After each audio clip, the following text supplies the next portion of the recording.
Hey everybody, it's Alex Miller at Capnion here.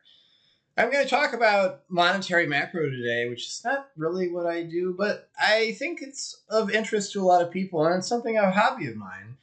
I feel like these days we live in something of a emperor's new clothes kind of world, and that there's lots of things that are obvious and important and don't get a lot of headline because they're inconvenient for people or they kind of lie outside people's frame. So today I'm going to talk about a scenario for inflation, the Federal Reserve's policies, and the interest rates you and I will experience. And I don't think it's very controversial in a sense, but there's a narrative out there that comes out very strongly, and it doesn't disagree with me exactly. It's a question of emphasis. And one thing that's a little bit dangerous about high finance is that most of the people who have a good understanding of what's going on a microphone work in an industry and they have particular things coming from work that they would like to happen. And for the record, as far as I can tell, all these people are great people and they're doing their best. And I just noticed that everybody's mind is warped a little bit by what kind of shoe would have to drop for them to get paid. And I'm probably that guy too. All right, so what is this frame? So people talk about interest rates in the aftermath of pandemic.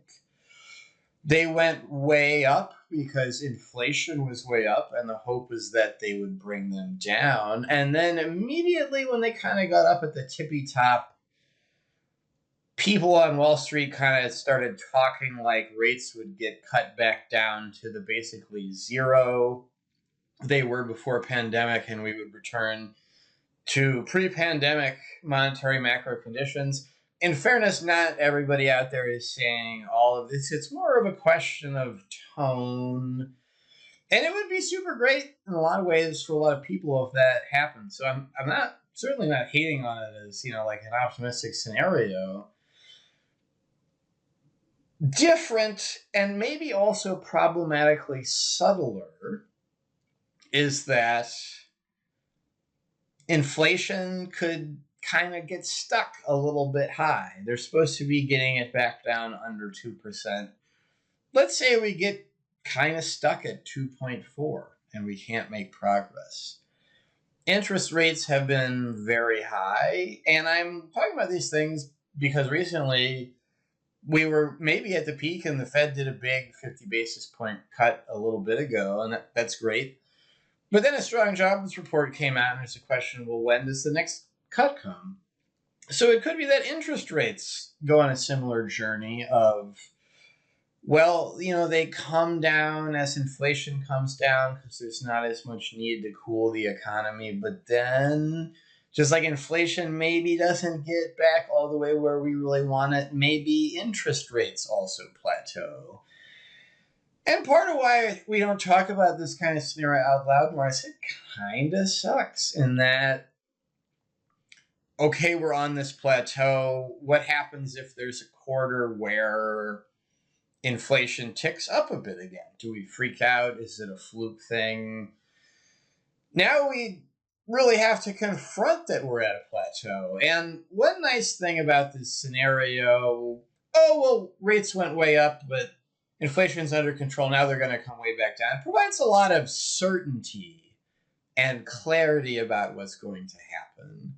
And the period before pandemic where interest rates were super low forever was really nice in many ways, one of which was that it was just very predictable what interest rates would be like. They would be super low, and it seemed like they were going to stay like that. The world where everything plateaus in a less than perfect place and people start to worry about backsliding, that's a world with a lot more uncertainty, and uncertainty tends to be bad for business. You could see in the aftermath of this 50 basis point rate cut, well, a whole lot of people out there were waiting to refinance their homes. There's a wave of refinancings. And this is probably good for the rest of the economy because these people all save money. They're going to go out to dinner or buy a new boat, or Lord knows, it's their business. And that's good for people that run restaurants and sell boats. And that's great. That's all great. And the scenario where we get stuck on kind of an ugly plateau and start worrying about backsliding is rough because lots of economic actors are going to say, well, maybe I'm going to wait to refinance whatever it is because I'm hoping interest rates are going to go down. Uncertainty in general chokes off a lot of economic activity. So there's this purely abstract monetary macro stuff. And in this unpleasant plateau scenario, we get into territory where we start to get into the animal spirits head game level of monetary macro, where there isn't a clear narrative about where things are going, and people start to get sketchy about what their next move is, and it's just bad news. So to recap, this scenario is just plausible. I'm not saying it's likely. It's certainly not unlikely.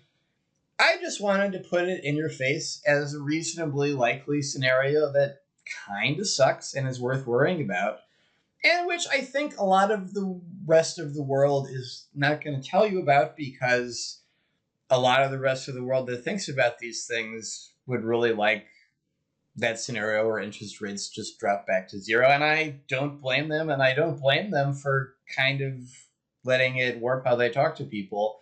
But since I care about you, I wanted to let you know about this other scenario that's a little less rosy. And you should keep an eye on these things.